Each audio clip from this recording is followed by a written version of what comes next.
es ese perrito?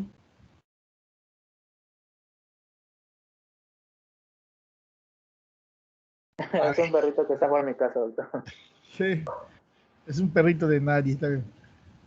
A ver, entonces, Aarón.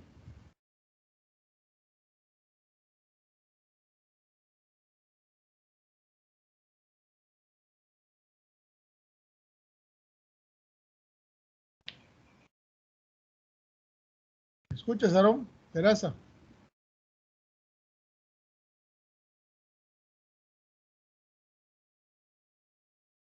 No está. ¿Ya me oye, doctor? Ya, ya. A Ah, ver, es que mi micrófono, perdón. sí. Sí, Aarón, después de 2 años se te olvida prender tu micrófono, qué barbaridad.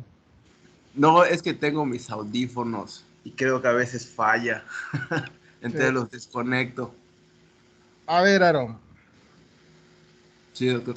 ¿qué elementos conoces para hacer el diagnóstico microbiológico? Oye bien lo que te estoy preguntando. El diagnóstico microbiológico. Elementos. Sí, ¿con qué podemos hacer el diagnóstico? ¿Con qué podemos decir? Esta enfermedad es causada por este agente infeccioso, ya sea virus, bacteria o parásito. Pues por cultivo. Ajá. ¿Qué más?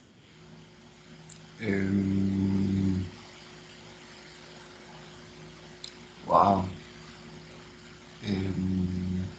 A ver, vamos a decirle, a pedirle a Daniela que nos ayude. Daniela ya nos dijo, Aarón, que el cultivo, y yo estoy de acuerdo con él, es algo que nos sirve para hacer el diagnóstico microbiológico. ¿Sí?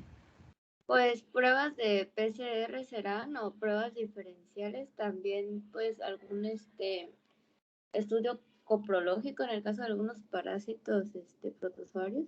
Ah, ya nos dijo 2. Una es las pruebas de ingeniería genética, como son el PCR, y nos dijo un coprológico.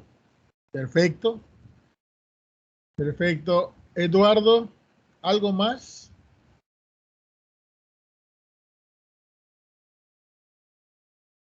Que podamos utilizar.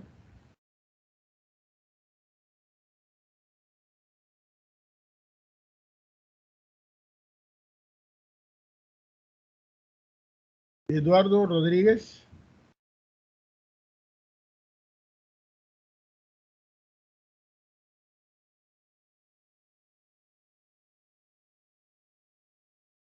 ¿Cómo estás, Eduardo?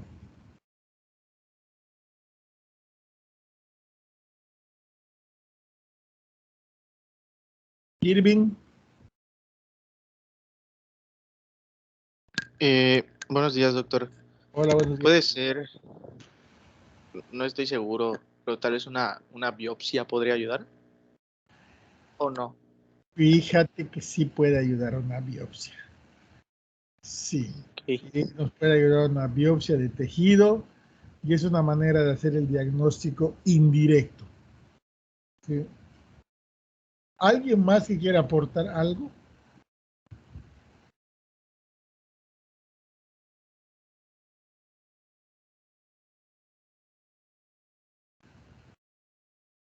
Muy bien.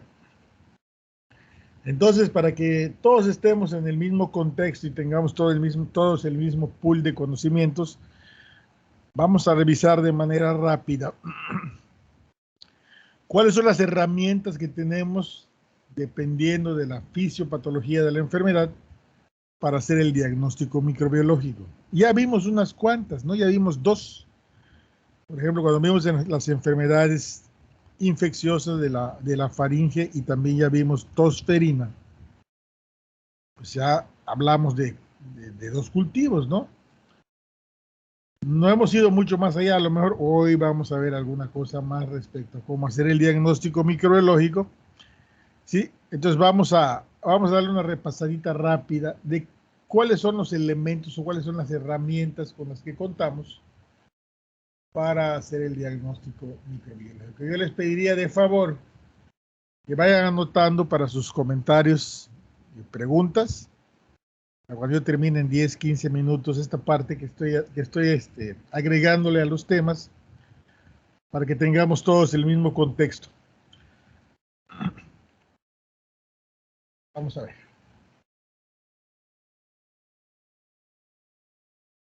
Bueno, uno de los elementos fundamentales y que son básicos para el diagnóstico microbiológico, que lo podemos utilizar solo o en combinación de otras técnicas, como alguien nos dijo hace algún rato, el estudio de tejidos, ¿no?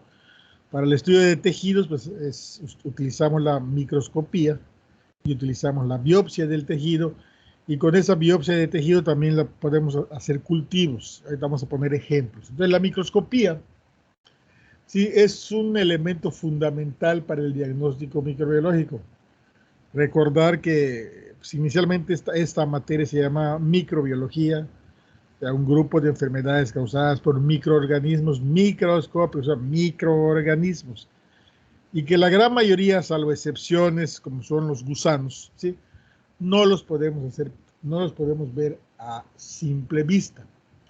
Tenemos que valernos de algunas técnicas para poder observarlos, y no siempre los vamos a poder observar. Entonces, la microscopía, ¿sí?, es un elemento fundamental que se usa para el diagnóstico microbiológico, ¿sí?, ya sea por la observación directa en muestras clínicas o por la observación indirecta a través de tomas de cultivos, ¿no? ¿Para qué nos sirve la microscopía entonces? Bueno, la microscopía nos sirve para la identificación inicial de microorganismos. ¿Por qué digo inicial? Porque a veces lo que observamos, pues no podemos estar seguros de qué es lo que estamos viendo. Como ejemplo, supongamos que yo tengo en la piel un absceso, ¿sí?, y yo le hago una punción a ese absceso y obtengo material purulento y lo monto en una laminilla, y en esa observación veo que hay, a través de una tinción de Gram, cocos Gram positivos. Pues ahí ya tengo una identificación tentativa de lo que posiblemente me esté causando el absceso. Con el conocimiento epidemiológico y qué es lo que generalmente causa afectación en la piel, que se tiñe como coco Gram positivo, ya tendría yo una aproximación diagnóstica. ¿Sí? Lo más probable es que yo piense que sea un estafilococo. Claro, no puedo asegurar que sea un estafilococo, ¿sí?, porque hay otros cocos Gram positivos que también me pueden dar una enfermedad de la piel, aunque con menor frecuencia. Entonces ahí estoy haciendo una identificación inicial del microorganismo, pero no puedo asegurar que lo es. Pero sí que esa identificación inicial me puede servir para dar un tratamiento más específico que si yo no tuviera nada, ¿sí? También me sirve para la identificación preliminar o definitiva de algunos microorganismos. Por ejemplo, cuando yo pongo un medio de cultivo, cuando yo cultivo algo, alguna muestra clínica y crece algo, ¿sí?, antes de hacerle pruebas bioquímicas, lo primero que hago es una observación con alguna tinción en especial bajo el microscopio. Esa observación de lo que se cultivó más las características del cultivo nos da una identificación preliminar. Ejemplo, si yo tengo en un cultivo de agar sangre de carnero colonias blancas que con hemólisis beta, y además las observo al microscopio y se tienen como cocos Gram positivos, pues probablemente yo esté identificando ahí un Streptococcus pyogenes, ¿sí? No lo puedo asegurar hasta que yo le complete su batería de pruebas bioquímicas. Pero sí que en algunos casos nos sirve para la identificación definitiva de algunos microorganismos. Cuando vemos huevos de algún parásito, cuando vemos leptospiras en un paciente que tiene alguna enfermedad venérea, ¿sí? Entonces, cuando vemos alguna levadura con alguna característica especial, ¿sí?, o algún moho, ¿sí?, o alguna estructura específica de algún hongo, pues con eso podemos hacer la identificación definitiva. Entonces, la microscopía es una herramienta muy importante, ¿sí?, que debemos considerar siempre que tengamos una muestra clínica, porque es una cosa que podemos hacer rápidamente y nos puede dar una orientación bastante clara de lo que pudiera ser la etiología. Y como les dije, y en algunos casos, la observación directa nos puede dar el diagnóstico definitivo, como en el caso de los coproparasitoscópicos que nos mencionaron hace un momentito, ¿sí? Y que cuando veamos las enfermedades parasitarias, sobre todo las del tubo digestivo, ¿sí? Les voy a volver a decir que el coproparasitoscópico, o sea, la observación de la materia fecal, sigue siendo la piedra angular para el diagnóstico definitivo de algunas enfermedades parasitarias. ¿Qué tipo de microscopías tenemos? Bueno, dependiendo de las características del dispositivo que utilizamos, pues tenemos todas estas variantes de microscopía, ¿no? La más común, la que vemos todos los días cuando entramos a un laboratorio, la que es de uso cotidiano, es la microscopía de campo claro, o sea, la microscopía óptica. Pero también tenemos la microscopía de campo oscuro, la microscopía de contraste de fases, la microscopía fluorescente y la más sofisticada que nos permite ver todavía los elementos más pequeños, los virus, ¿sí? La microscopía electrónica. Con la de campo claro, con la de campo oscuro, con la de contraste de fases y la fluorescente, no podemos ver los virus. En el caso de las fluorescentes lo podemos evidenciar de manera diferente, pero no los podemos ver directamente. Y en la electrónica sí lo podemos ver, pero como ustedes sabrán, pues no tenemos microscopios electrónicos aquí a la vuelta de la esquina, ¿no? No es un dispositivo de uso común, se requiere cierta especialización. ¿Sí? Entonces no se tienen en los laboratorios habitualmente. De hecho, ni siquiera los otros, ¿no? Solo en algunos laboratorios especializados se encuentra con un microscopio diferente al microscopio de campo claro o de campo óptico. Entonces, vamos a decir un poquito qué es un microscopio o una microscopía de campo claro. ¿Sí? En la microscopía de campo claro, ¿sí? Es un dispositivo que está compuesto de ópticas de aumento, y tienen ópticas en dos lugares, ¿sí? En el ocular y en el condensador, ¿sí? Esas ópticas en los dos lugares, más un campo, un fondo de luz, una cosa de retroalimentación, es lo que utilizamos para ampliar la imagen, ¿sí? La imagen inicialmente es ampliada por el lente que está en la parte de abajo, en la parte de la platina del microscopio, y luego con los ópticos que tenemos arriba, donde ponemos los ojos, pues se completa la ampliación. Al emitir una retroalimentación, un haz de luz, pues se hace un contraste, hay estructuras o partículas que impiden el paso de la luz, y entonces nuestros ojos pueden distinguir esas cosas que están interrumpiendo el paso de la luz. Si no le hacemos nada, si ponemos una preparación en fresco, pues nos permite ver algo pues como en blanco y negro, ¿no? Pero luego pues contamos con otros elementos importantes para el diagnóstico, que son las tinciones, que ahorita lo vamos a ver un poquito más adelante, y que se complementan con esto. Esa sería una microscopía de campo claro o óptica, que tiene pues tres objetivos básicamente. Tiene un objetivo de 10, que aumenta 10 veces el tamaño de la imagen, un objetivo 40 o 40 seco, que aumenta el tamaño de la imagen 40 veces, y un objetivo de 100 o de inmersión de aceite, que aumenta el tamaño de la imagen 100 veces. Entonces, esta es una herramienta muy importante, y debemos considerarla como parte fundamental en el diagnóstico microbiológico, sola o acompañada de otras técnicas.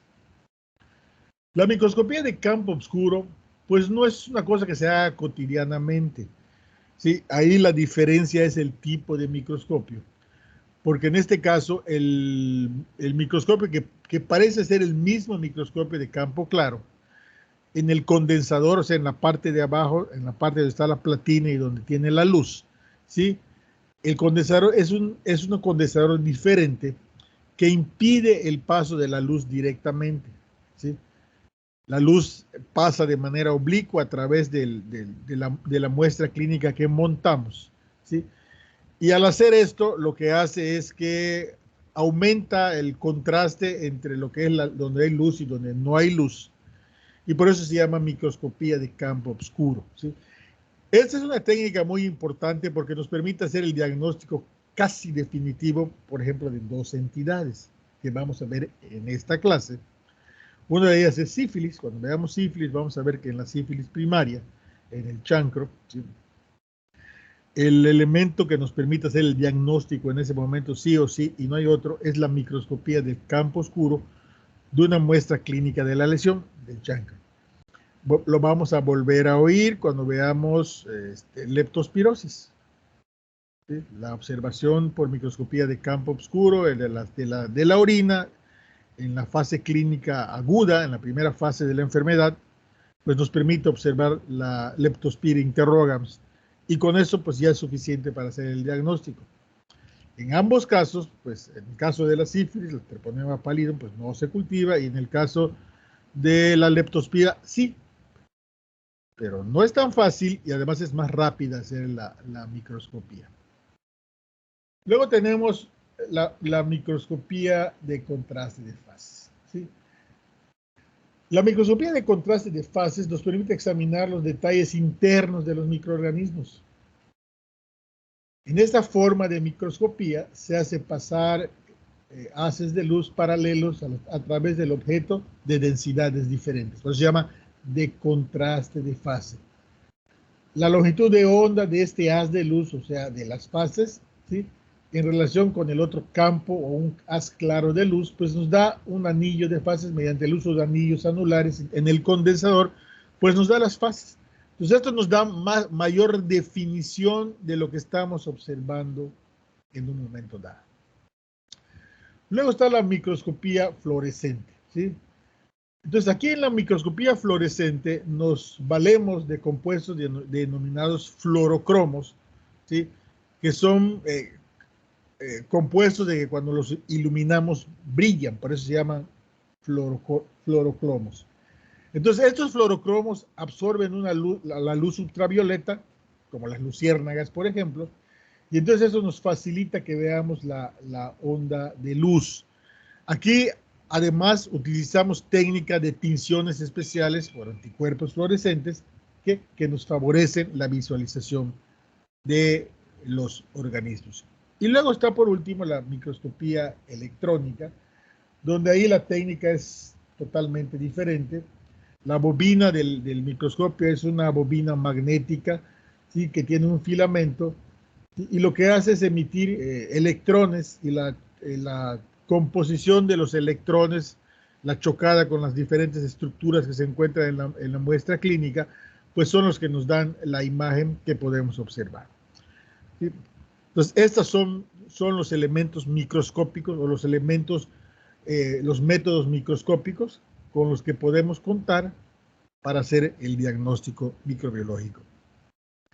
De la mano con las observaciones, ¿sí?, pues tenemos las diferentes tinciones.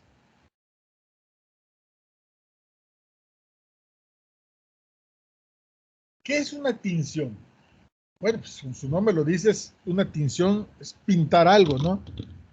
Ya vimos la primera, hemos hablado muchas veces de ella, de la más conocida, que es la piedra angular para el diagnóstico tentativo, definitivo, o el primer paso para la ramificación para aplicar las pruebas bioquímicas en la tinción de grano. Entonces, la tinción es colorear la muestra clínica con alguna técnica. Hay muchas técnicas. Por ejemplo, alguien nos dijo el estudio histopatológico. Pues en el estudio histopatológico también se usan tinciones, la tinción de Ray, la tinción de Giemsa, las tinciones de plata, las tinciones con anticuerpos. O sea, hay muchas maneras de tener. Entonces, las muestras clínicas las podemos observar a través del método directo. El método directo consiste en suspenderlas en agua o suero o solución salina, ¿sí?, o mezclarlas como un álcali, como el hidróxido de potasio, esto lo vamos a ver cuando veamos hongos, ¿sí?, o con un colorante azul como el azul algodón lactofenol o la tinta china. ¿Sí? Esta técnica pues la usamos para algunas enfermedades, por ejemplo cuando hagamos estudios coprológicos en fresco, podremos observar la muestra directa o la podemos observar con una gota de Lugol. Cuando tomemos muestras y estemos buscando hongos, ¿sí? Generalmente le ponemos un álcali que es el hidróxido de potasio, el KOH, y el objetivo del KOH es diluir las partículas que no sirven, ¿no? Los residuos, para que podamos ver lo que no se puede diluir, como son los hongos. ¿Sí? Y como por ejemplo en la técnica de la tinta china, que lo utilizamos para el diagnóstico de enfermedades por hongos en el sistema nervioso central, porque la tinta china hace contraste con la levadura y la cápsula de moco que hay, que produce ese moco, ¿no? En la criptococosis. Entonces tenemos las observaciones en fresco, que vamos a ver varios ejemplos de esto, la tinción de Gram, que ya no me voy a detener más allá, porque la tinción de Gram, pues ya hablamos mucho de ella.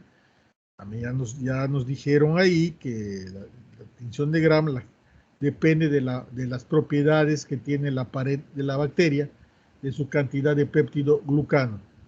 También están las tinciones ácido resistentes. Cuando veamos la tuberculosis, vamos a ver la primera tinción ácido resistente, que es la tinción de Ziehl-Neelsen, la tinción modificada de Kim-Jung, y las otras de auramina y rodamina, que lo utilizamos en algunos casos para el diagnóstico de hongos.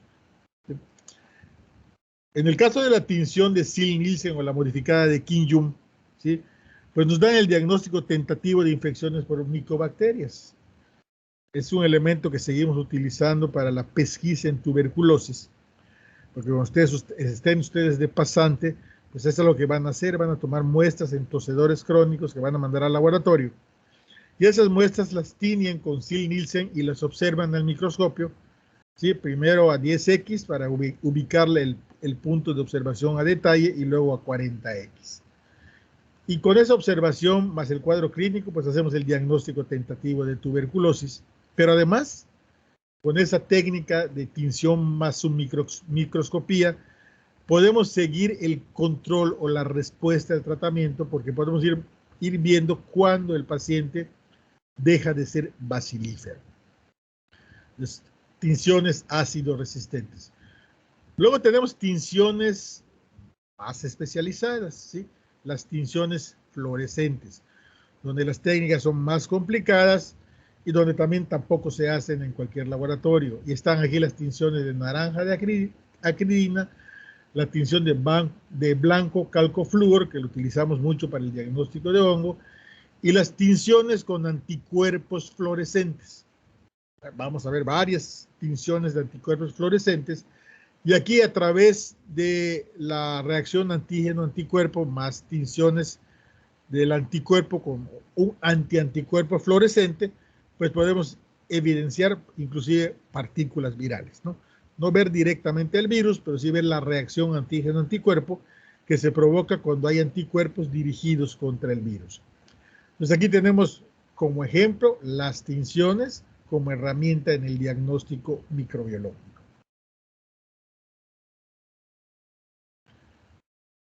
Luego tenemos los cultivos. Los cultivos se clasifican de acuerdo a estos tipos. Hay cultivos no selectivos, son los cultivos que digamos que tienen un amplio espectro y que nos permiten recuperar muchos tipos de bacterias, bacterias que no tienen requerimientos especiales, que no son fastidiosos, como ya hablamos también cuando vimos tosferina, ¿sí? Entonces son cultivos que se emplean en el laboratorio de microbiología de manera cotidiana para recuperar los agentes infecciosos no fastidiosos que generalmente causan enfermedades clínicas. Luego están los cultivos selectivos. ¿Sí? Algunos de ellos nos sirven inclusive para identificar cuando crecen en ellos. Vamos a ver varios, ya vimos uno, a ver, ¿quién nos dio tosferina? ¿Cuál fue? Yo, doctor. ¿Qué cultivo fue? El de Regan Low. El de Regan Low y el de Bordetti Yengo. Esos son cultivos selectivos enriquecidos para una bacteria que es fastidiosa, gracias, como esta, ¿no? Están los cultivos diferenciales, ¿sí? Estos cultivos en los que tenemos algún elemento, ¿sí? Que puede utilizar alguna bacteria y que la utilización nos puede decir, ah, es este grupo de bacterias. Como ejemplo, tenemos los cultivos a los que le agregamos azúcares. Y las bacterias que utilizan esos azúcares, ¿sí?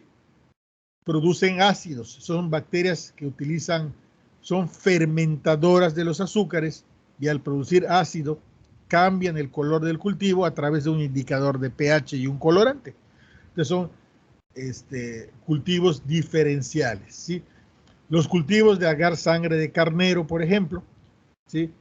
Que cuando le metemos una cepa de estreptococo y rompen, embolizan la sangre de carnero y hay diferentes tipos de hemólisis. Pues estas son cosas que nos permiten estar diferenciando lo que probablemente estemos cultivando, ¿no? Hay cultivos especializados como los cultivos, como ejemplo, como los cultivos para anaerobios. Los anaerobios son muy difíciles de cultivar, ¿sí? Y un ejemplo de un cultivo para anaerobios es el cultivo de carne molida. Y así como lo están oyendo, es un cultivo líquido que en el interior tiene carne molida. Y luego también vamos a ver los de agar, chocolate y otros cultivos especiales para hongos, como por ejemplo los modificados de Saburo y Micocel. Y están los cultivos celulares. Esos cultivos celulares, como su nombre lo indica, la base sobre la cual se intenta cultivar el agente infeccioso, pues son células. Y generalmente estos cultivos celulares pues, se utilizan para recuperar virus, para ver el efecto que causan los virus sobre las células y luego para observaciones microscópicas de los efectos, o sea, los cambios, entre comillas, histológicos que se ocurren en el cultivo celular, o si tenemos un microscopio electrónico, pues para verlos directamente al microscopio electrónico. Entonces, tenemos los cultivos que por su consistencia pueden ser sólidos o pueden ser líquidos, ¿no? Por ejemplo, los hemocultivos pues son medios líquidos. Y algunos cultivos para anaerobios son líquidos como los cultivos de carne molida, ¿no? Entonces aquí tenemos una clasificación de los cultivos, unos ejemplos, ¿sí? Tenemos a los no selectivos, este es el agar sangre, que puede ser agar de sangre humana o agar sangre de carnero, que nos sirve para recuperar bacterias y hongos en términos generales, ¿no? Tenemos el agar chocolate, que en realidad lo que tienen no es chocolate, sino que es la sangre que se lleva más allá de su constitución de sangre y queda de color chocolate, y nos sirve para recuperar algunos fastidiosos como son hemófilos influenza y Neisseria gonorrea. El agar Müller y Hinton, ¿sí? Que es un agar que utilizamos para probar la sensibilidad de las bacterias. Este agar le ponemos antibióticos y le sembramos bacterias para hacer pruebas de sensibilidad bacteriana.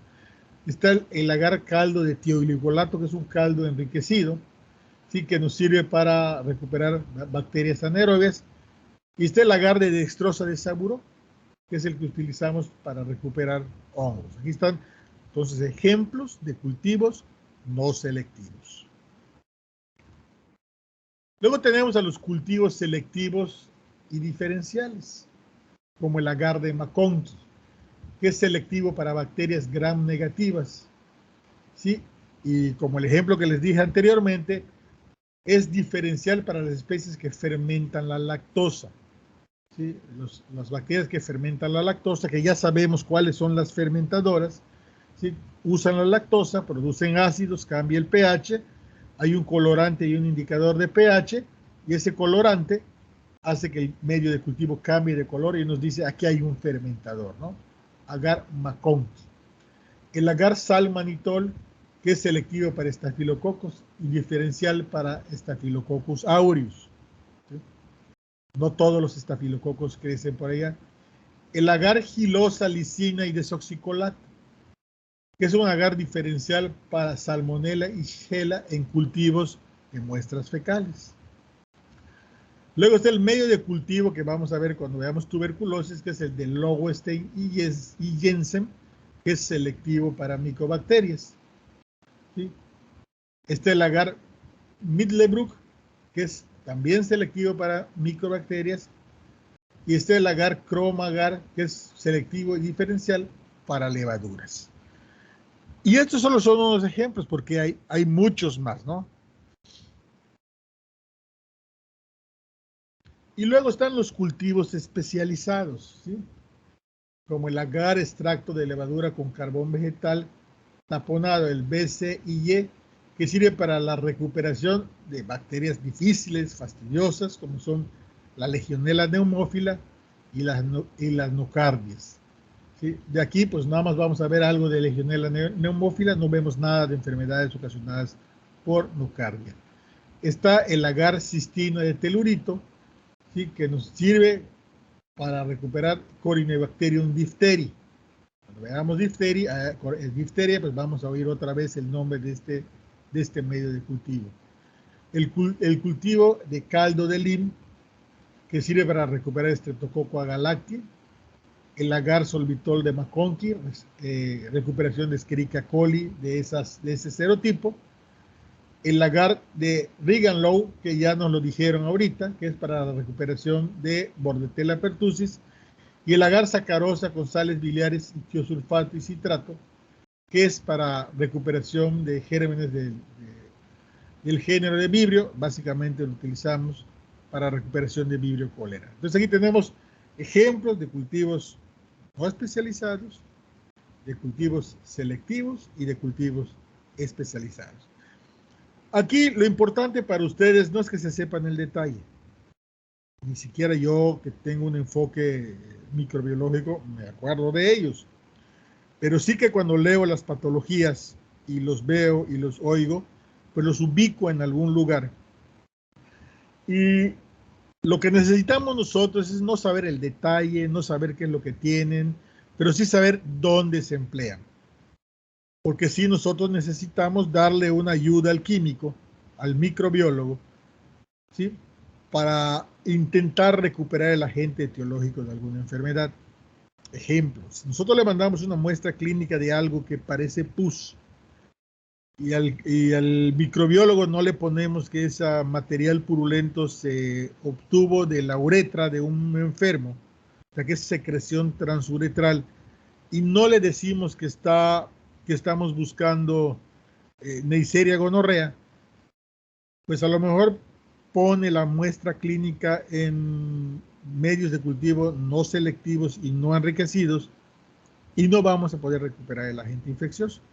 Ahí tendríamos que decirle al microbiólogo o al químico, mira, esta muestra clínica es una muestra clínica de uretra y nuestro diagnóstico clínico tentativo es gonorrea. Así que por favor, entre otras cosas, pon la muestra, planta la muestra en un agar de chocolate porque estamos pensando que la etiología es Neisseria gonorrea. Entonces nos sirve para eso.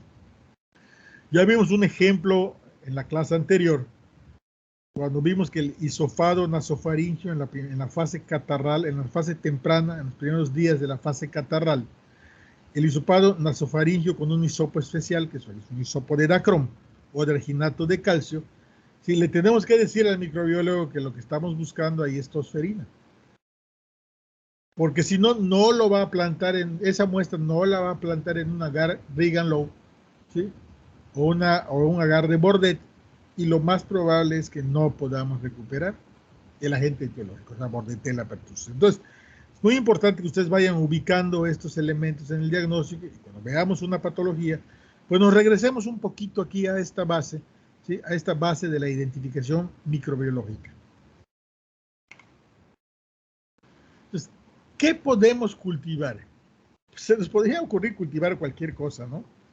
Pero hay que considerar, y por eso fue parte de lo que vimos también en la clase anterior, que hay sitios donde tomamos la muestra que no son estériles y sitios que sí son estériles. Entonces, siempre que pidamos un cultivo, pues va a depender de dónde lo pidamos para saber primero dónde lo plantamos y después cómo lo identificamos, ¿no? Si yo tomo un hisopado de mi piel y lo planto en un medio de cultivo no selectivo, seguro que voy a tener un crecimiento bacteriano. Pero eso no nos sirve de nada. Si yo a alguien le tomo un hisopado de la garganta y lo pongo en un medio de cultivo, seguro que va a haber crecimiento de bacterias. Pero eso no nos sirve para nada. Tenemos que saber de dónde tomamos la muestra, qué muestra es, ¿Qué enfermedad estamos pensando? Si la tomamos de un sitio no estéril, ¿sí? ¿Qué es lo que hay en ese sitio habitualmente? O sea, la microbiota de la zona, para que en función al resultado podamos tomar una decisión. Entonces, tentativamente se nos podría ocurrir pedir cultivo hasta de un pelo, ¿sí? Pero aquí es importante que ubiquemos bien el qué, el por qué y el cómo lo interpretaría cuando yo tenga un resultado, ¿sí? Entonces, sitios estériles pues son la sangre, la médula ósea, el líquido cefalorraquídeo, ¿sí? Prácticamente cualquier muestra de tejido tomada por alguna biopsia, cualquier muestra quirúrgica, ¿sí? Donde no se pensaba que tuviera ahí que no estuviera contaminada, que no estuviera abierta, ¿sí? Cualquier parte del interior del cuerpo es una muestra tomada de un sitio pues estéril. Y si crece algo de un sitio estéril y el procesamiento de la muestra fue correcto, pues lo más probable es que lo que creció es porque está ahí.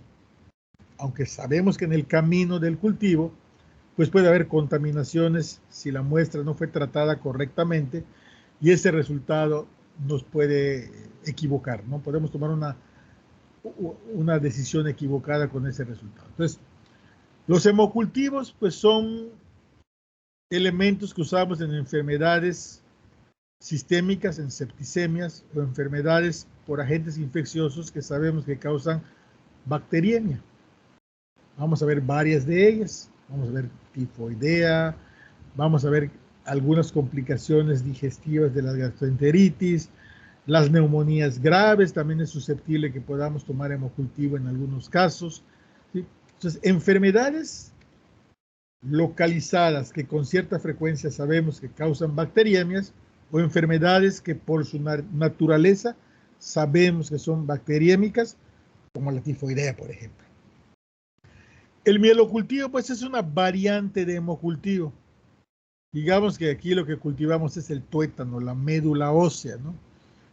Y el procedimiento de la toma es igual a una punción medular, médula ósea, y la muestra la plantamos también en un tubo de mielocultivo. Lo usamos para el diagnóstico de enfermedades que sabemos que se asienta, que el agente infeccioso de alguna manera se asiente en la médula ósea. Dos ejemplos son fiebre tifoidea y brucelosis. Claro, esta es una muestra que no podemos estar tomando a cada rato, cuesta trabajo, no cualquiera la puede tomar, se necesita de cierta técnica. Entonces, en muchos casos, la segunda alternativa al mielocultivo es el hemocultivo, con una sensibilidad y una especificidad muy parecida. Pero sí así, cuando el hemocultivo nos falla y pensamos o insistimos en que sí puede ser la enfermedad, pues nos vamos al siguiente paso, que es el mielocultivo. El mielocultivo no es un cultivo que hagamos cotidianamente, ¿no? Lo hacemos con cierta orientación y buscando ciertas cosas específicas. El cultivo del líquido cefalorraquídeo. Pues cuando pensamos en que el paciente tuviera una infección del sistema nervioso central, pues de ahí podemos tomar una muestra y lo mandamos a cultivar, y también puede haber alguna orientación. Por ejemplo, si pensamos en un hongo, tendríamos que decirle, oiga, póngalo plántelo en un medio de cultivo para hongos, ¿no? También podemos hacer las observaciones directas, dirigidas contra ciertas cosas. Entonces, hemocultivo, mielocultivo, cultivo del líquido cefalorraquídeo, cultivo de tejidos por biopsia, son cultivos tomados de sitios estériles y su crecimiento, de lo que sea, ¿sí? Pues guarda una relevancia muy importante y tendríamos que interpretarlos como que lo que estamos recuperando está ahí, aunque desde luego es muy importante que entendamos y sepamos que si la muestra no fue procesada correctamente, a pesar de que hay algo, puede ser que no crezca, o a pesar de que no hay nada, puede ser que crezca algo porque se contaminó la muestra en el proceso. Entonces aquí tenemos que echar mano de nuestros conocimientos, los conocimientos epidemiológicos, lo que sabemos que causa la enfermedad, lo que sabemos que contamina, más lo que estamos recuperando, ¿no? Hay cosas que si las recuperamos de algún lugar, sí o sí son. por ejemplo, si en un hemocultivo yo recupero brucela, pues eso no se contaminó. Sí tiene brucelosis el paciente. Si yo recupero Salmonella typhi, pues no se contaminó. Sí tiene Salmonella typhi. Si en un cultivo de líquido cefalorraquídeo yo recupero Neisseria meningitidis, sí tiene meningitis por Neisseria meningitidis. O sea, hay cosas que sabemos que no contaminan, que son patógenos estrictos y que no están en el ambiente, ¿no? Y que verdaderamente sería una desgracia que alguien fuera portador asintomático y vaya contaminando, ¿no? La probabilidad es baja. Entonces, el resultado, el valor que le damos a una muestra clínica positiva tomada de un sitio estéril es un valor muy alto respecto a la etiología de la enfermedad. Pero luego tenemos cultivos que podemos tomar en otros lugares, que no son sitios estériles, como por ejemplo el urocultivo, que es algo que seguramente en su práctica clínica van a estar pidiendo con mucha frecuencia. Y el urocultivo, de la manera en que lo tomamos, y esto lo vamos a volver a repetir cuando veamos el tema de infección de vías urinarias, generalmente lo tomamos del chorro medio de la orina o de una recolección por bolsita. Entonces es una muestra que se contamina cuando la tomamos. El tercio distal o anterior de la uretra pues está contaminado, tiene bacterias, tiene gram negativas y tiene algunos gram positivos, y un urocultivo tomado del chorro medio o tomado recolectado por bolsita como lo hacemos con los niños nunca va a ser negativo, siempre va a ser positivo. Entonces ahí tenemos criterios para interpretarlo, el número de colonias y el tipo de bacterias, y repetir el cultivo 2 o 3 veces para ver si recuperamos el mismo. O sea, criterios que empleamos para interpretar el resultado. Que si podemos tomar la muestra de orina de una manera estéril, sí la podemos hacer. Podemos hacer una punción vesical. Pero imagínense ustedes hacerle una punción vesical a un paciente que solo tiene infección de vías urinarias. Pues no le vamos a estar haciendo punciones vesicales, nada más porque se nos ocurrió tener una muestra estéril. Podemos tomarle una muestra no tan contaminada, meterle una sonda a la vejiga. Sí lo podemos hacer, pero tampoco lo podemos hacer de manera cotidiana, porque estamos agrediendo al paciente y tenemos alternativas menos agresivas que bien tomadas y bien interpretadas casi nos da el mismo valor del resultado, ¿no? Luego tenemos los cultivos de secreciones y líquidos corporales. Bueno, un ejemplo de un cultivo de secreción, pues es el cultivo del exudado faríngeo. Es un ejemplo. Pero podemos cultivar la secreción de una herida, la secreción de una quemadura, ¿sí? La secreción pulmonar, o sea, un esputo, el esputo inducido, ¿sí? La secreción de una muestra bronquial tomada con un endoscopio. Entonces, cultivar prácticamente cualquier secreciones, heridas, abscesos, secreciones bronquiales, y desde luego que cualquier tejido en el que tomemos y que estemos pensando en que hay una infección, además de la observación histopatológica que lleva de antemano una microscopía habitualmente en campo claro, le podemos hacer también una microscopía con técnica fluorescente, tinciones de Raim o de Ginza o de alguna tinción de plata. ¿Sí? También podemos hacer un machacado del tejido y mandarlo a cultivar. Entonces, todas estas herramientas las vamos a pedir en función de la patología que estemos pensando y del acceso que tengamos para tomar la muestra. Bueno, veamos tuberculosis pulmonar, ¿sí? Pues ahí nos van a decir que la característica, entre otras cosas, del paciente es que es tosedor crónico y tiene una tos húmeda, ¿sí? Y lo que vamos a hacer con las secreciones bronquiales, ¿sí?, de ese paciente es primero observarlas para ver a través de una tinción, ¿sí?, ácido resistente, y después es mandarla a cultivar con un cultivo especial. Ahí estamos, es un ejemplo del estudio de una secreción bronquial. ¿Cuál es el problema? Que las secreciones bronquiales pues, Aunque vengan muy desde abajo, pasan por toda la vía respiratoria alta y ahí se contaminan de otras cosas.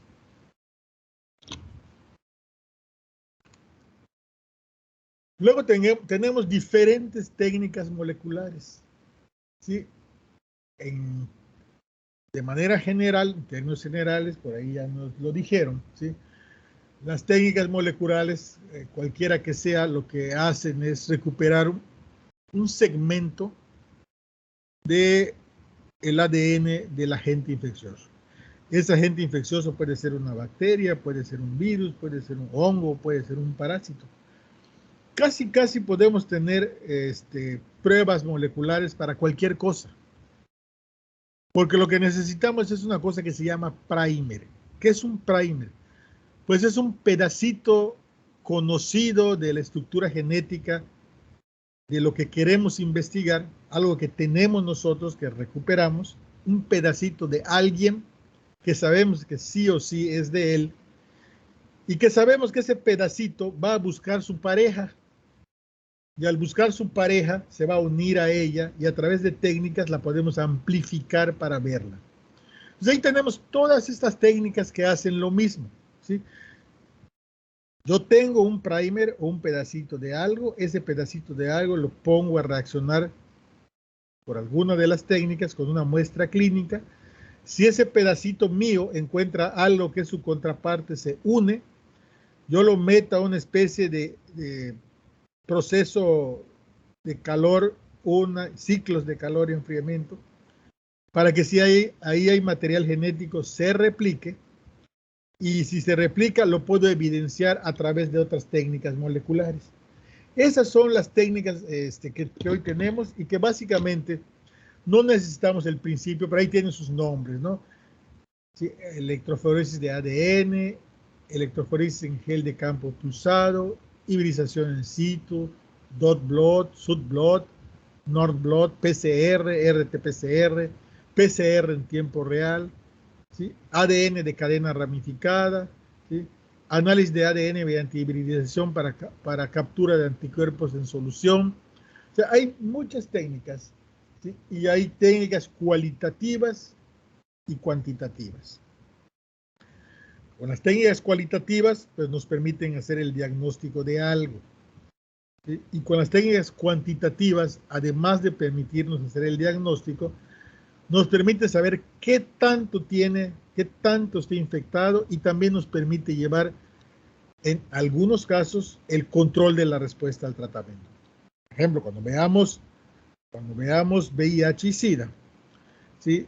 Quien nos vaya a dar el tema nos va a decir que le podemos hacer PCR para demostrar ADN o ARN y que además ese PCR puede ser cualitativo, o sea, es decir, si tiene o no tiene, o puede ser cuantitativo, tiene tantas copias por mililitro, ¿sí?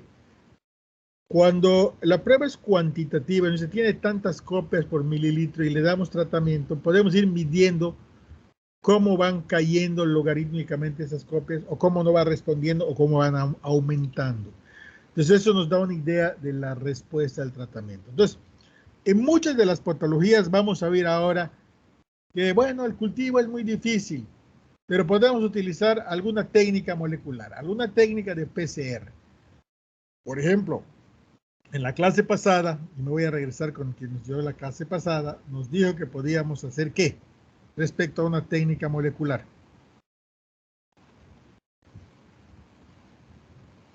Identificar los componentes de la bacteria.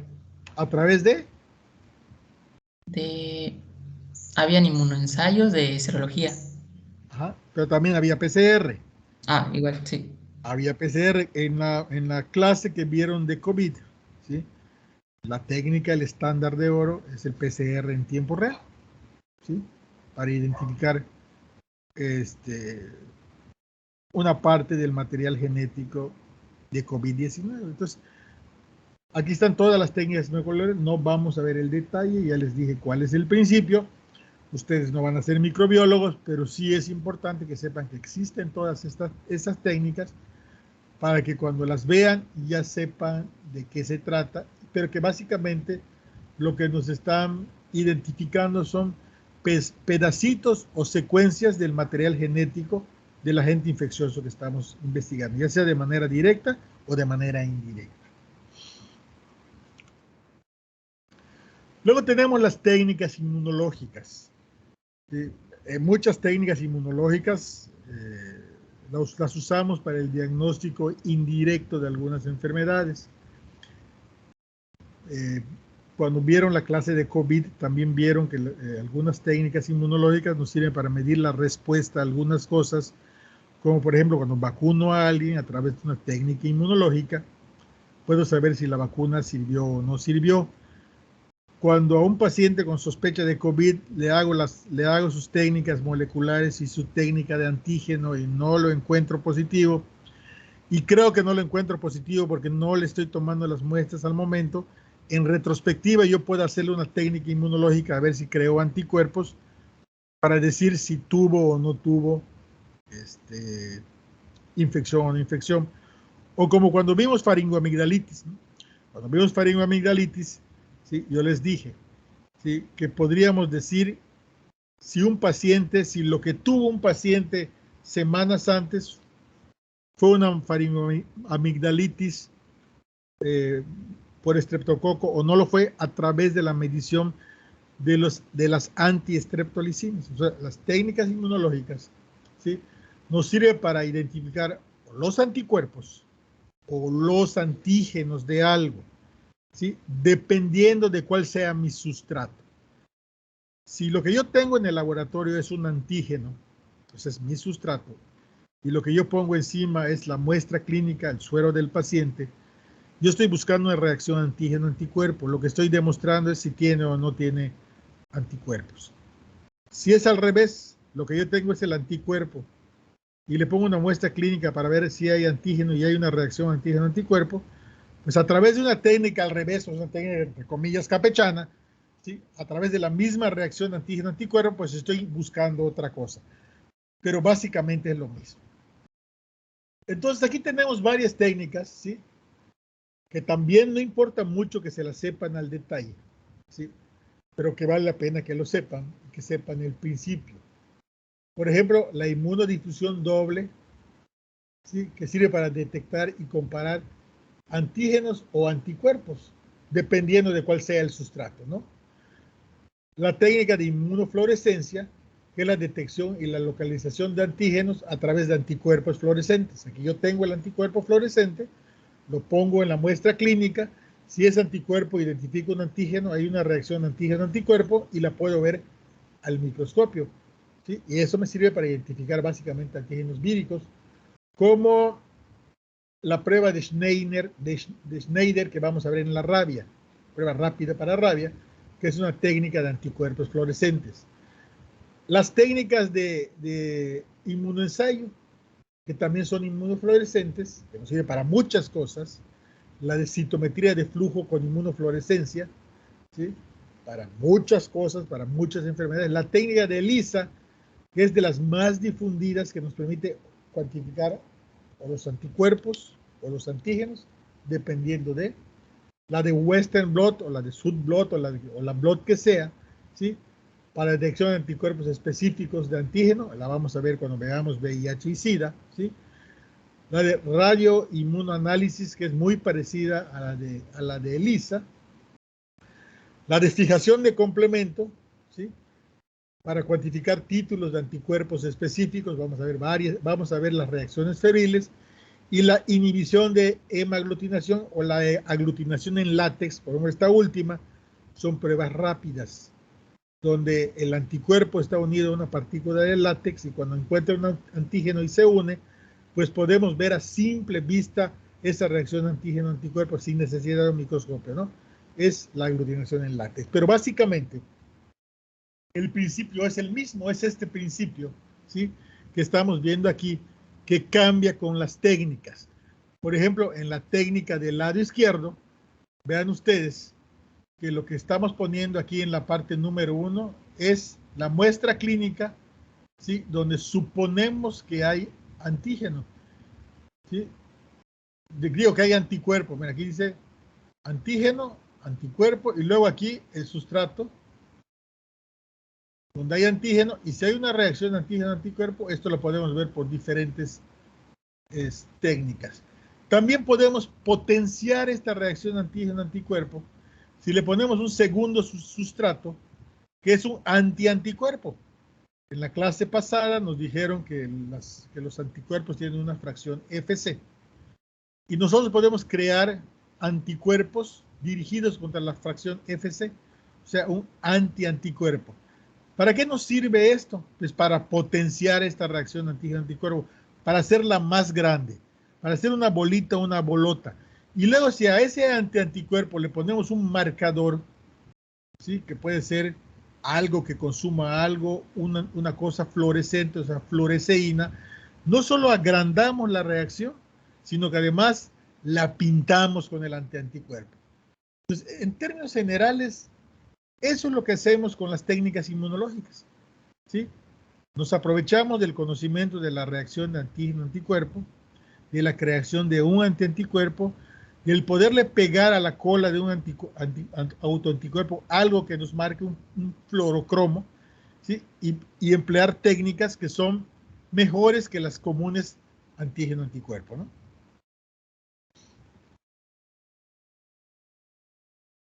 Aquí hay ejemplos de técnicas inmunológicas y para qué nos sirve, por ejemplo, la fijación de complemento, ¿sí? Que la inhibición de la hemaglutinación, vamos a ver varias, la neutralización, la inmunofluorescencia directa o indirecta, la aglutinación en el látex, ¿sí? El enzimo inmunoanálisis in situ, EIA, la ELISA, el radioinmunoanálisis. ¿Y para qué nos sirven? Algunos ejemplos, ¿no? Nos sirven para detección del virus de Epstein-Barr, para el virus de la rubiola, para el virus de la hepatitis, para el VIH-Sida, para algunas enfermedades no infecciosas como la leucemia y para algunas arbovirosis, para encefalitis. Y creo que es la última.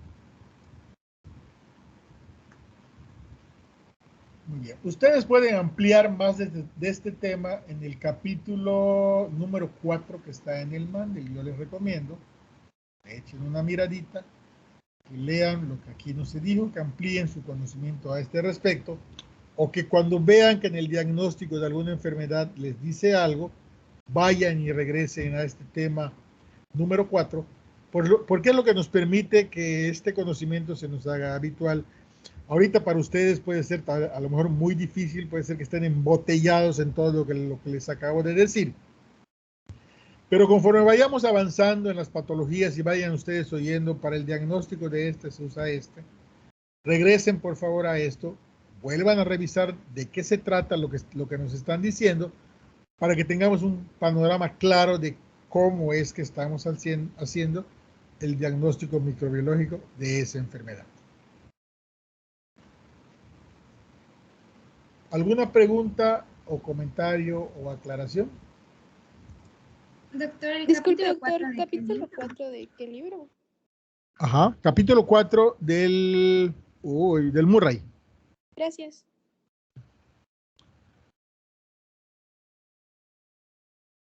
¿Nadie más? Bueno, entonces vamos a pasar rápidamente a neumonías. 2 minutos para que yo vaya por un café en tanto ponen las diapositivas. No empiecen hasta que yo les diga, empiecen por favor, voy por mi cafecito, estoy durmiendo.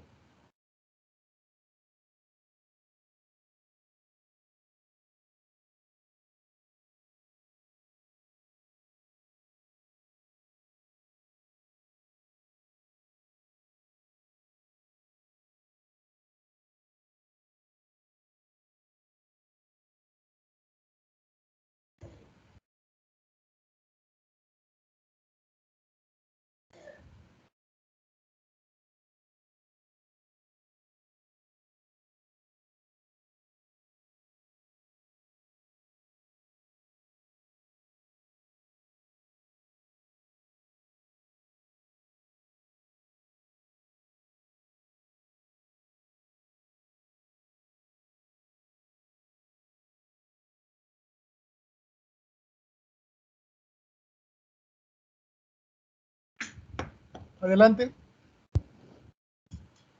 Adelante, Gustavo. Ok, ¿se me escucha? Perfecto. Ok. Bueno, ahora vamos a hablar sobre neumonía. Siguiente, por favor. Como definición, la neumonía es una inflamación del parénquima pulmonar debido a un agente infeccioso. También se puede definir como una patología infecciosa que afecta el tracto respiratorio inferior. Una de las clasificaciones de la neumonía es dependiente a dónde adquirimos el microorganismo, que puede dividirse en intrahospitalaria, adquirida en el hospital, y extrahospitalaria, que también se puede denominar neumonía adquirida en la comunidad. Leí que normalmente en la neumonía intrahospitalaria el cuadro clínico es más severo. Siguiente, por favor. Acerca de la etiología van a influir diferentes factores, como son la edad, el nivel del estado inmunológico, el estatus social, el nivel nutricional también. Hay diversas etiologías de la neumonía, la verdad que son bastantes, no solo viral o bacteriana, también puede ser producida por hongos como el Pneumocystis jirovecii. En cuanto a la etiología de virus, el más frecuente es la influenza, sin embargo también puede provocarse por parainfluenza, 1, 2 y 3, adenovirus y sincicial respiratorio. Ahorita voy a mencionar otros. En cuanto a las bacterias, está el Streptococcus pneumoniae, el Haemophilus influenzae, el Staphylococcus aureus, la Escherichia coli, la Klebsiella pneumoniae y la Legionella, entre otras. Aproximadamente el 60 al 70% de los casos de neumonía es causado por virus, del 30 al 40% por bacterias y del 10 al 5% por otro tipo de etiología. Siguiente, por favor. Ahora, este es un cuadro que estaba en el Cumate, que nos indica los agentes etiológicos más frecuentes de neumonía adquirida en la comunidad por rango de edad. En menores de 3 meses, los agentes virales más frecuentes es el sincicial respiratorio, la influenza, la parainfluenza y el metapneumovirus humano. Dentro de los agentes bacterianos se encuentra el Streptococcus agalactiae del grupo B, Bacillus gram-negativos, el Streptococcus pneumoniae, la Bordetella pertussis y la Chlamydia trachomatis. En pacientes de 3 a 5 años se encuentra el virus sincicial respiratorio, bueno, los mismos que menores de 3 meses. Y en los agentes bacterianos sí cambia, está el Streptococcus pneumoniae, el Mycoplasma pneumoniae, el Staphylococcus aureus, el Streptococcus pyogenes del grupo A y el Haemophilus influenzae de tipo B, estos en niños que no están inmunizados. Y en pacientes mayores de 5 años podemos encontrar la influenza, el adenovirus y el metapneumovirus humano. Dentro de los agentes bacterianos, el Streptococcus pneumoniae, el Mycoplasma pneumoniae, el Staphylococcus aureus y el Streptococcus pyogenes del grupo A. Siguiente, por favor. Esta es una tabla de los virus ligados a neumonía adquirida en la comunidad, que está en la guía de práctica clínica de neumonía viral, en donde tenemos el sincicial respiratorio, el rinovirus, la influenza A, B y C, el metapneumovirus humano, la parainfluenza de virus tipo 1, 2, 3 y 4, el bocavirus humano, el coronavirus de tipo 229E, 1143, NL63, HKU1 y el coronavirus SARS. Igualmente, pues, la actual pandemia provoca una neumonía típica. Tenemos también el adenovirus, el enterovirus, la varicela zoster, el hantavirus, el paricovirus, el virus de Epstein-Barr, el herpes virus humano 6 y 7, el virus de herpes simple, el mimivirus, el citomegalovirus y el sarampión. Siguiente, por favor. A ver, detente tantito allá. A ver, si me pones tu primera diapositiva, por favor. Okay. Voy a empezar a preguntar. Ya. Bien. Aquí donde dice definición, pues nos tienen puesto la primera clasificación de la neumonía. La neumonía la vamos a ir clasificando desde varios puntos de vista. ¿Sí? Aquí está la clasificación desde el punto de vista de la ocurrencia de la enfermedad. ¿Sí? Y desde el punto de vista de la ocurrencia de la enfermedad, esto es muy importante. ¿Sí? En intrahospitalaria y adquirida en la comunidad. Aquí sobre la que vamos a irnos principalmente es sobre la adquirida en la comunidad. ¿Por qué? Porque ustedes pues, van a tener más oportunidad de ver estas neumonías adquiridas en la comunidad que en las hospitalarias. Pero ¿por qué importa esto? Pues Gustavo nos dijo, porque parece que son más graves las intrahospitalarias. Yo quisiera oír a alguien que no sea Gustavo, ¿por qué una infección intrahospitalaria parecería ser más grave que una adquirida en la comunidad? En términos generales, ¿eh? En términos generales. No siempre así, pero en términos generales. A ver, Daniel. Creo que había Daniela. Sí, creo que había leído en el libro del semestre pasado que porque son resistentes a antibióticos. ¿Quiénes? Las intrahospitalarias, más resistentes. Esa es una razón. Perfecto. ¿Y cuál sería la segunda, Daniela? Está en lo correcto. Voy a reforzar un poquito. No se me vaya. Recuerdo. No se me vaya. No se me vaya. Que el paciente ya se encuentra inmunodeprimido tal vez o débil. Claro. O en un estado en el que le puede afectar de alguna ¿Quién manera. habla? ¿Quién habla? Daniela Juárez. Bien. Daniela. Bueno, las dos Danielas, ¿no? Fueron las dos Danielas. Entonces, esas son las dos razones. Primero, los agentes etiológicos. Primero, los agentes etiológicos que viven en el hospital son agentes etiológicos, son bacterias que tienen experiencia con múltiples antibióticos. Y cuando vimos por ahí la genética bacteriana y cuando vimos la resistencia bacteriana, vimos que una cosa que induce la resistencia es la presión de los antibióticos. De las que están vivas, las que sobreviven dentro del hospital, son bacterias que tienen mucho conocimiento, tienen mucha resistencia, son difíciles. Entonces, cuando llegan a un sitio como es el pulmón, pues causan mucho problema porque cuesta mucho trabajo tratarlas. Pero la otra razón, lo dijo también Daniela, pues digo, cualquier cosa que yo diga la dijo Daniela, ¿no? Que al hospital no va la gente de vacaciones, va la gente enferma. ¿Sí? Y la gente que esté enferma, pues de por sí está debilitada. Y dependiendo de qué tan debilitada, pues también es la gravedad de lo que le puede complicar. Entonces, dos razones muy importantes por la cual la neumonía nosocomial o intrahospitalaria generalmente es más grave y tiene un pronóstico diferente. Sin temor a equivocarme, la mitad de los pacientes que tienen neumonía nosocomial se mueren, cosa que no pasa con la neumonía adquirida en la comunidad. La otra, la gran mayoría de las infecciones adquiridas dentro del hospital son por bacterias. Las adquiridas en la comunidad son por virus. ¿Estamos? Entonces es muy importante que ubiquemos dónde se adquirió la neumonía. Y hablamos de una neumonía nosocomial o intrahospitalaria cuando empieza 72 horas después del ingreso al hospital. Antes no. Hay que darle chance a la bacteria de que llegue. Entonces, neumonía nosocomial es cuando ocurre 72 horas después del ingreso al hospital y no más de 72 horas de haber salido del hospital. Todo lo que sale de ese rango hay que pensar que fue por otra cosa, salvo excepciones. Entonces, los tratamientos que empleamos para la neumonía nosocomial generalmente son más agresivos y son diferentes a los de la neumonía comunitaria. Pasen la que sigue. La que sigue. Esto es muy importante. ¿Sí? La causa más frecuente de neumonía adquirida en la comunidad siempre es un virus. Bueno, no siempre, es la más frecuente. Ahí tienen los porcentajes. De 60 a 70% en términos generales y de 30 a 40%. Pero ustedes vean que en la etapa, en la primera infancia, ese 60-70% puede ser más. ¿Sí? Y en los extremos de la vida puede ser menos.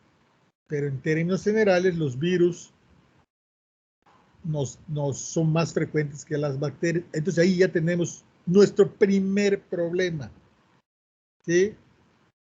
cómo diferenciar a un virus de una bacteria desde el punto de vista etiológico, porque como se habrán dado cuenta ya a lo largo de lo que llevamos del curso, tenemos muchas cosas para las bacterias y solo unas poquitas para unos poquitos virus. De tal forma que si nos equivocamos en el tratamiento, pues podemos cometer errores que le cuesten complicaciones o la vida al paciente. Entonces, péguenselo en su cabecita, que la mayoría son virus, ¿sí? Y conforme nos vamos metiendo más allá de la primera infancia, van quedando casi tablas, ¿no? Y en los extremos de la vida, tanto en el recién nacido como en el viejo, otra vez las bacterias empiezan a ganar en proporción, ¿no? Pase la siguiente. La que sigue, nada más para decirles algo con la que sigue, ¿sí? Porque aquí falta algo muy importante, Gustavo. Aquí no está la causa más frecuente de neumonía de nuestros tiempos. ¿Cuál es? El coronavirus. Exactamente. Aquí tenemos que poner grande y en primera línea, en este momento, al coronavirus. Para lo cual tenemos muchos tratamientos que dicen que pueden funcionar. Nada así fehacientemente comprobado, pero sí con literatura médica donde dice esto puede funcionar, esto puede funcionar, esto puede funcionar. Entonces aquí falta mucho. Entonces vean ustedes lo que les decía, en los menores de 3 meses, pues ahí es muy importante que consideremos los agentes bacterianos, ¿sí? Sobre todo mientras más pegaditos estén a la etapa de recién nacido. Y lo que encontramos en los primeros meses, en el primer mes de la vida es muy diferente a lo que encontramos después, ¿no?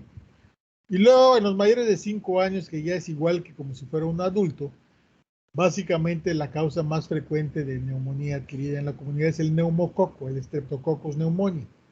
Es un diplococo gram positivo por su manera de teñirse con gram. Está un agente infeccioso que nos causa una cosa que llamamos neumonía atípica, que es el por Mycoplasma pneumoniae. Está el Staphylococcus aureus, que ese lo vamos a ver en todos lados. Y está el streptococo que causa la faringoamigdalitis bacteriana, el Streptococcus pyogenes o Streptococcus del grupo A, que causa faringitis bacteriana, escarlatina, neumonía y algunas infecciones de la piel, con algunas variantes que tienen un poquito de capacidad extendida para agredir más todavía. Entonces, como se habrán dado cuenta, y aquí ya tenemos una dificultad seria cuando hablamos de neumonía, porque la neumonía en realidad es una entidad nosológica con muchas causas, y muchas causas que se tratan de manera diferente. Y luego seguramente nos va a decir Gustavo, cuando lleguemos al diagnóstico, estamos muy amarrados de manos para el diagnóstico etiológico, no para el nosológico. Es relativamente sencillo hacer el diagnóstico nosológico, es decir, si tiene o no tiene neumonía, aunque a veces se nos complica, ¿no? Aquí la dificultad va a ser en lo etiológico y entonces ya tenemos una dificultad con el tratamiento. Síguele, Gustavo. Entonces, la clasificación de dónde ocurrió la enfermedad. Así es. Otra cosa que se me olvidó mencionar acerca de la etiología es que existen neumonías de etiología mixta, es decir, que se presenta una infección viral y una infección bacteriana al mismo tiempo, y es relativamente frecuente con un 40% de frecuencia. E igualmente pueden aparecer infecciones duales, es decir, normalmente por infecciones de 2 virus, aunque también es infrecuente.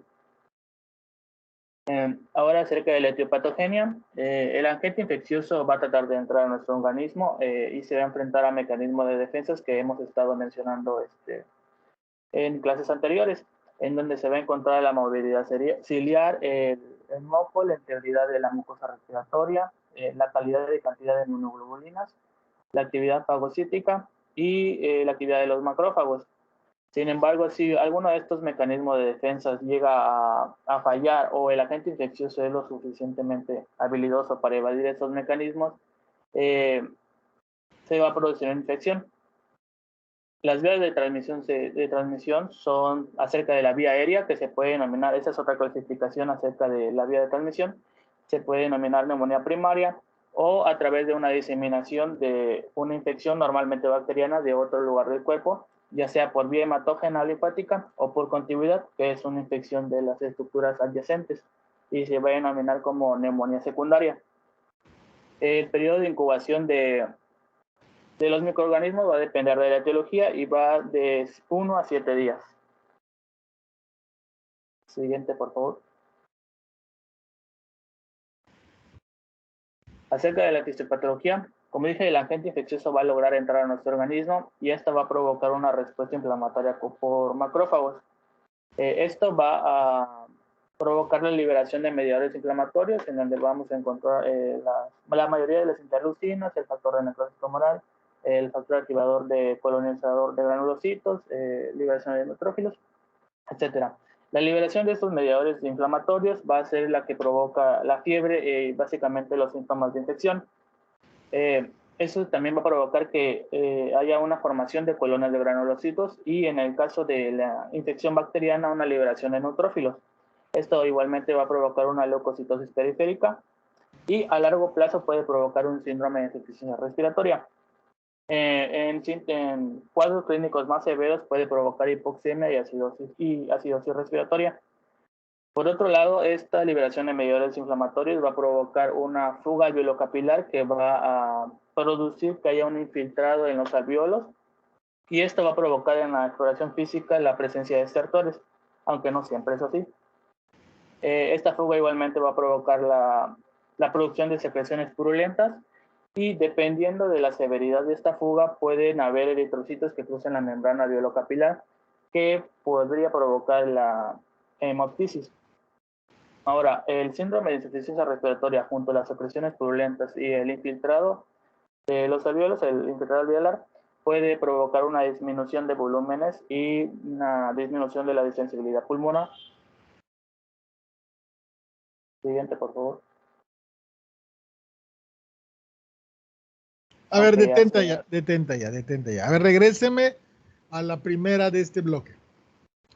O sea, Gustavo, está muy bien lo que nos estás diciendo. Lo que yo estoy haciendo es puntualizar algunas cosas y aclararles para que no se les olvide, para que vean cuáles son los puntos importantes que nos estás diciendo, Gustavo, respecto a algo que nos has dicho. Pasen la anterior.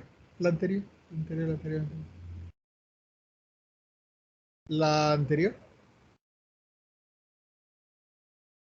Bien. Aquí hay puntos muy importantes que Gustavo nos está poniendo en esta diapositiva y que vale la pena que yo se las recalque. ¿Sí? Nos pone que la neumonía, de acuerdo a cómo va ocurriendo, o sea, ya vimos la primera clasificación, ¿sí? Por dónde la adquirió. Aquí es cómo llega el agente infeccioso a la vía respiratoria. ¿Llega primariamente allá o llega secundariamente allá? Eso es muy importante, ¿sí? Generalmente las neumonías primarias ingresan al pulmón por la vía respiratoria. Y por la vía respiratoria, pues ingresan muchos virus y todo lo que puede ser suspendido en gotitas, como nos está pasando ahorita con coronavirus. Y por la vía hematógena llegan otras. Entonces, pensando en cuál fue la puerta de entrada, cuál fue la llegada, cómo llegó el agente infeccioso al pulmón, también nos puede dar una idea de cuál es la etiología de la neumonía. Por ejemplo, si yo tengo una infección ahorita de la vía respiratoria superior, viral, y tengo una neumonía secundaria complicándola, si fue coronavirus, la primera semana de la enfermedad, voy a pensar que la neumonía probablemente la esté causándola directamente el coronavirus. Me apoyo con los cambios radiológicos, desde luego, ¿no? La primera semana de la enfermedad, cambios radiológicos compatibles con infección viral, pienso que la causa sigue siendo el mismo virus. Pero más allá de la primera semana, con zonas de consolidación o de derrame, no puedo dejar de pensar en el virus, pero tengo que pensar que un segundo agente infeccioso está complicando, que habitualmente es una bacteria. Eso nos pasa con coronavirus, eso nos pasa con influenza, eso nos pasa con sarampión y nos pasa con muchas enfermedades respiratorias de la vía alta que pueden ir complicándonos porque los mecanismos de defensa se ven interrumpidos o se ven, interrumpidos, disminuidos, ¿sí? O el paciente se ve debilitado en su forma general. Entonces es muy importante. Si yo tengo un paciente con diarrea y le hago el diagnóstico de fiebre tifoidea, le hago el diagnóstico, tiene diarrea y de repente empieza con neumonía, entonces ahí voy a pensar que la llegada del agente infeccioso fue por vía hematógena. Entonces no voy a pensar en neumococo. Tampoco voy a pensar en estreptococo beta hemolítico del grupo A, ni del grupo B. Tampoco voy a pensar en influenza. ¿En qué voy a pensar? Pues en aquellos agentes infecciosos que me pueden causar diarrea, que pueden entrar a la sangre y que pueden llegar al pulmón por vía hematógena, como son Escherichia coli, Klebsiella, Salmonella. Y si a alguien le clavaron un punzón en el pecho, ¿sí? Y de repente después de eso empieza a tener datos clínicos de neumonía, pues tampoco voy a pensar en algo que llegó por la vía respiratoria como son neumococo o estreptococo. Voy a pensar en estafilococo porque se lo introdujeron a través de una biopsia de piel con el pulmón. Entonces ven ustedes que es importante intentar clasificar la neumonía como primaria o secundaria, porque nos aproxima a una etiología que de por sí es difícil, y ustedes van a ver cómo con este juego de cosas que ahorita vamos diciendo, vamos a tener que tomar una decisión terapéutica, porque salvo en excepciones, podemos tener al gato agarrado de la cola. ¿De acuerdo? Adelante, Gustavo. No, antes de que pases allá, solo quiero ver, bueno, falta una clasificación y van a hacer una tarea para que tengan presente esa clasificación, que es la clasificación anatómica de las neumonías. ¿A qué me refiero? ¿Qué parte del pulmón la está afectando y cómo la está afectando? O sea, si tengo una neumonía, una bronconeumonía, o sea, una neumonía lobulillar, si tengo una neumonía lobar o segmentaria, o si tengo una neumonía intersticial, o tengo una neumonía con complicación, con empiema, con absceso o con derrame. Entonces es la clasificación anatómica de las neumonías que junto con las otras dos cosas nos permiten deducir qué es lo que posiblemente tenga ya el paciente, mas nunca asegurarlo. Entonces me regreso. Cosas importantes para intentar adivinar, porque eso es una adivinanza, cuál es el agente etiológico. El momento epidemiológico. El terreno en el que estamos trabajando. ¿Quién es el paciente? ¿Es sano? ¿Es enfermo? ¿Es viejo? ¿Es joven? ¿Tiene alguna inmunodeficiencia? Si fue nosocomial o no fue nosocomial. Si es primaria o secundaria y cuál es la variante anatómica que tiene. Y con todo eso, yo hago un diagnóstico nosológico e intento aproximar un diagnóstico etiológico. Y luego viene entonces el detalle fino, a ver si puedo recuperar al agente etiológico, que en algunos casos es verdaderamente difícil y otros no estamos seguros cuando recuperamos algo, porque lo que recuperamos puede ser algo que ronda ahí con nosotros, que es parte de nuestra microbiota o que puede ser un contaminante. Entonces, es verdaderamente difícil llegar a la etiología de una neumonía, salvo cuando hacemos cosas agresivas que les voy a tocar en el momento en que hablemos del diagnóstico. A ver, Gustavo, síguele con la epidemiología. Bueno, acerca de el rango de edad de personas que afecta la neumonía, normalmente es más frecuente en niños menores de 5 años y en personas mayores de 65 años. El libro mencionaba que la neumonía es la principal causa de muerte en niños menores de 5 años, incluso sumando los muertos de si no me equivoco, de VIH y de sarampión. Entonces, una vez dicho esto, la neumonía es Bueno, no, responsable. Gustavo, está claro de una vez, sarampión en nuestro país no hay. Ok. Sí, es de diarrea.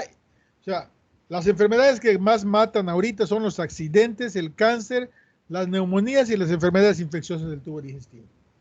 Así las podemos poner. Infartos, cáncer, estas enfermedades degenerativas, cáncer, respiratorias, ahorita la respiratoria alta porque tenemos un brote, y luego las infecciosas del tubo digestivo. Pero sarampión, en México por lo menos, no hay desde hace varios años.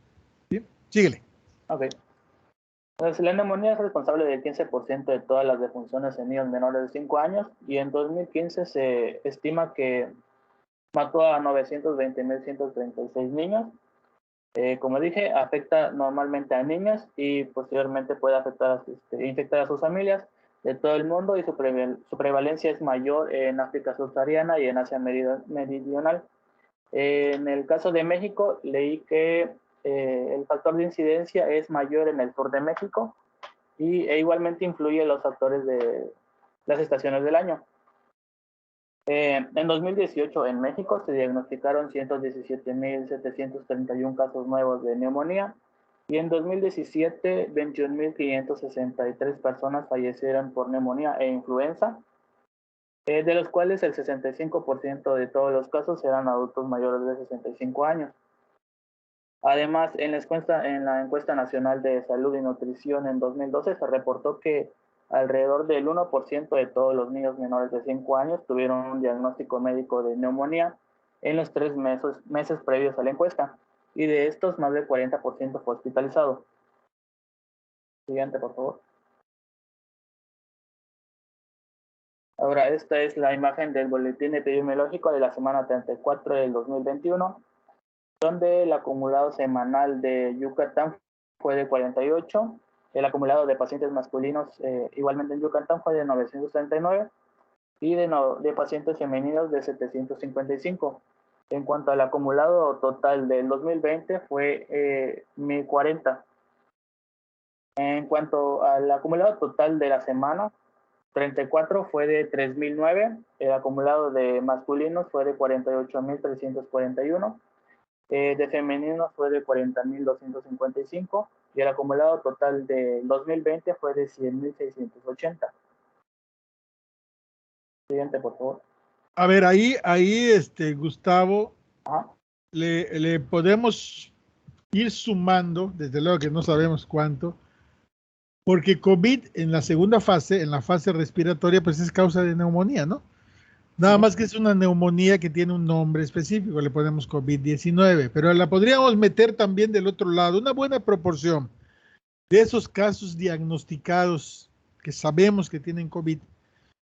No te puedo decir si el 20% o el 30% o el 10%, no lo sé, ¿vale? Porque no tenemos ese dato. Sí, pero un buen número, en números absolutos, ¿sí? Seguramente que tienen una neumonía viral por COVID o complicando al COVID, que quedan metidos aquí en este COVID-10 y que seguramente si los pudiéramos identificar, los pasaríamos del otro lado donde dicen neumonías y bronconeumonías, ¿sí? Y que eso aumentaría el número, pero muchísimo, de casos que estamos viendo. ¿De acuerdo? Muy bien, nos quedan 20 minutos de clase. Gustavo, nos vamos a detener ahí porque necesito que te ayuden. Sí, necesito que te ayuden con el resto de la plática, y esa ayuda va a ser a través de una tarea y la van a empezar a hacer ahorita con esos 20. Se van a ir, me voy a ir y ustedes la van a hacer solitos porque esta tarea debe estar lista para mañana. Así que utilicen este tiempo que les estoy dejando para hacer la tarea porque la necesitamos para completar este tema y los otros temas que vienen, que son tuberculosis, histoplasmosis y coccidioidosis. Así que, Gustavo, nos vamos a detener ahorita, aquí antes del cuadro clínico, para que hagan la tarea, la suban, y lo que les encomiendo a todos es que vuelvan a revisar este pedacito que ya vimos hoy, y que la tarea que van a subir hoy en la noche la vean todos, porque a lo mejor puedo preguntar hasta al revés, ¿no? La tarea de uno se lo pregunta al otro. porque lo que quiero es que todos vean lo que hicieron, porque nos va a servir en la segunda parte de este tema y nos va a servir para los otros. Si no lo vemos, si no lo hacemos o no lo tenemos claro, vamos a empezar a arrastrar una deficiencia, ¿sí? Que me va a costar trabajo que la vuelvan a agarrar, que queden parejos todos juntos. Entonces, Gustavo, vamos a dejarlo ahí. Ya les dije que tienen que repasar lo que ya nos acabas de decir y vamos a ver cuál es la tarea que van a empezar a hacer ahorita que yo me vaya y que la van a terminar en el transcurso del día y que la van a subir al Teams. Entonces voy a quitar Gustavo, y voy a poner mi pantalla. Sí, porque aquí van a ver que les tengo puesto una cosa que se llama, aquí lo ven, miren, síndromes pulmonares. ¿Sí? Y dentro de síndromes pulmonares hay un archivo donde están las instrucciones.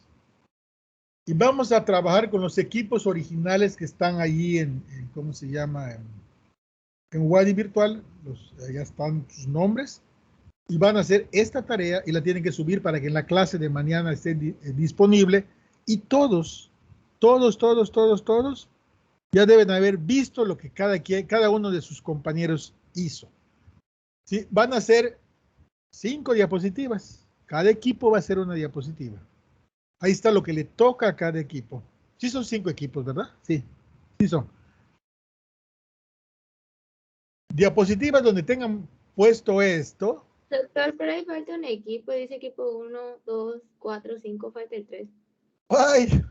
Ahorita vemos qué le ponemos al... Sí, me brinqué uno, efectivamente. Ahorita vemos qué le ponemos al equipo... Al equipo 3. Ahorita se los pongo. ¿Sí? Pero lo que tienen que hacer, equipo 3, ahorita le digo, ahorita se los digo verbalmente. Y en lo que ustedes lo ponen, lo trabajan. Pero lo que quiero que hagan es una diapositiva donde pongan los datos de la inspección, en este orden: inspección, palpación, percusión, auscultación, que en internet busque una radiografía compatible con lo que les estoy pidiendo, ¿sí? Y que luego pues se identifiquen con su número de equipo, ¿no? El equipo número 1 va a poner los datos clínicos de síndrome de consolidación pulmonar y va a buscar una radiografía compatible con ese síndrome y la va a describir. El equipo 2, el de derrame. El equipo 3, el de neumotórax. El equipo 5, la exploración normal del pulmón y una radiografía normal. Y el equipo 3, ¿sí?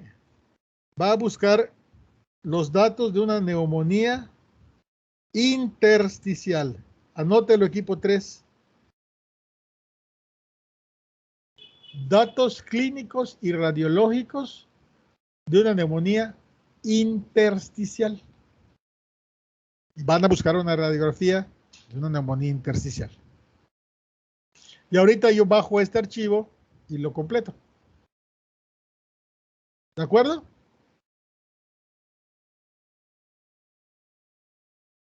Sí, doctor. Sí, doctor. ¿Hasta cuándo tenemos para subirlo? No, tienen todo el día. Ah, ok. Tienen todo el día. Sí, lo que yo les recomiendo, les estoy dando ahí, bueno, ya son 10 minutos nada más, ¿no? Pero tiene que hacer cada equipo una diapositiva.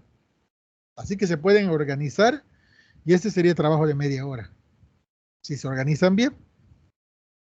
Pero todos tienen que revisar la tarea de todos. Eso es muy importante porque mañana nos vamos a seguir con lo de Gustavo. Y vamos a ver esto otra vez.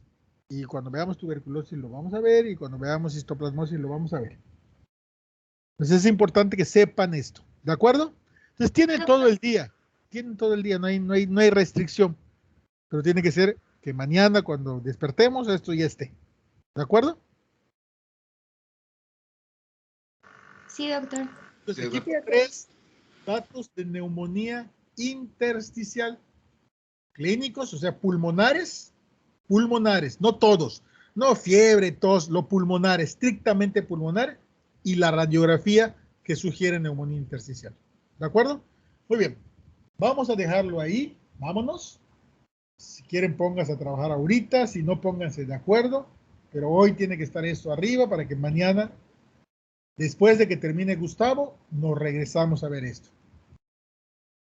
¿Sale? Doctor, ¿Sí? ¿son los Sí, doctor. equipos de plataforma? Son los equipos de plataforma.